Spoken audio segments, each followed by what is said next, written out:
नमस्कार दोस्तों, मैं डॉक्टर सुजीत महाजन। आज आपको बताऊंगा कि आपकी एड़ी में दर्द क्यों होते हैं। नंबर एक, एड़ी में दर्द विभिन्न कारणों से होता है, जैसे कि प्लांटर फिसाइटिस या हिंदी भाषा में कहें कि तलुओं में सूजन। अब तलुओं में सूजन क्यों आती है, इसके भी बहुत से कारण हैं। जैसे कुछ लोग बहुत ही लंबे समय तक की खड़े रहते हैं, या फिर कुछ लोग हील वाले जूते पहनते हैं, या फिर कुछ लोग होते हैं कि जैसे खेतों में बहुत अधिक काम कर रहे हैं, या कि उबड़-खाबड़ जगहों पे नंगे पैर चलते रहते हैं, या फिर ऐसे काम करते रहते हैं कि जिससे उनकी एड़ी में लगातार या तलुओं में लगातार चोट होती है, जिससे कि आपको तलुओं में लगातार सूजन बनती रहती है, जिससे कि आपकी एड़ी में दर्द होने का प्रमुख कारण होता है।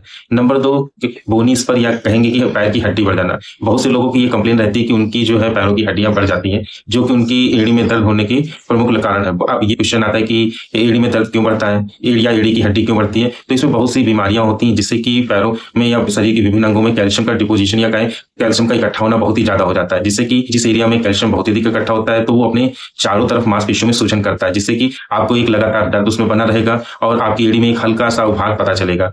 Number 3, arthritis. हमारे शरीर में बहुत सी टाइप की अर्थराइटिस पाई जाती है, या हिंदी भाषा में कहें कि गठिया पाया जाता है, जिसके कारण हमारे शरीर में लगातार दर्द बनता है और जो कि एड़ी में दर्द होने का मुख्य कारण है। इन गठिया में कौन कौन से होते हैं? नंबर 1, जैसे बहुत से लोगों को रूमेटॉइड अर्थराइटिस होती है। नंबर 2, रिएक्टिव अर्थराइटिस होती है, या बहुत से लोगों को एंकाइलोस्पॉन्डिलाइटिस होती है, या कुछ लोगों को गाउट डिजीज या यूरिक एसिड बढ़ जाता है। इन सभी गठियाओं के कारण आपकी जो एड़ी की हड्डी में बदलाव होते हैं, जो कि आपकी एड़ी में दर्द होने का प्रमुख कारण बनते हैं। नंबर 4 है जो पिंडलियों में बहुत अधिक खिंचाव बनता है। इस खिंचाव के कारण आपकी जो एड़ी की मांसपेशियां आपस में बहुत ही खिंचती हैं और लगातार टूटती रहती हैं। इन लगातार टूटने और लगातार बनने के कारण जो आपका एड़ी का एरिया होता है, वहां पे जो मांसपेशियां हैं बिल्कुल मुलायम या कहें स्मूथ नहीं बन पाती, जिससे कि वहां पे कैल्शियम का डिपोजिशन कहें या कैल्शियम का रुकाव अधिक होता है, जिस कारण से वो एरिया आपका सबसे ज्यादा जो है दर्द का कारण बनता है। नंबर 5, कुछ पेशेंट ऐसे होते हैं जिनमें कुछ कंजेनाइटल या कहें जन्मजात बीमारियां होती है, जैसे कि फ्लैट फुट कहें, या जो जिनके तलवे बिल्कुल सपाट होते हैं, या उनमें जो पैरों में हल्का सा उभार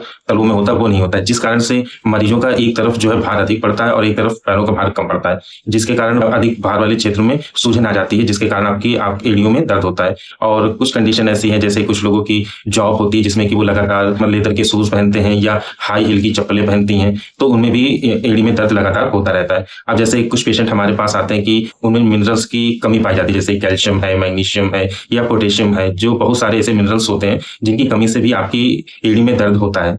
और कभी कभी पेशेंट की कंप्लेन आती है कि जैसे कि उसकी एड़ी में दर्द है और उसके पैरों में झंझनाहट है, तो इसका मेन कारण ये होता है कि उसकी जो है पैरों की नसों में दबाव बढ़ता रहता है और उसे न्यूरोमा कहते हैं।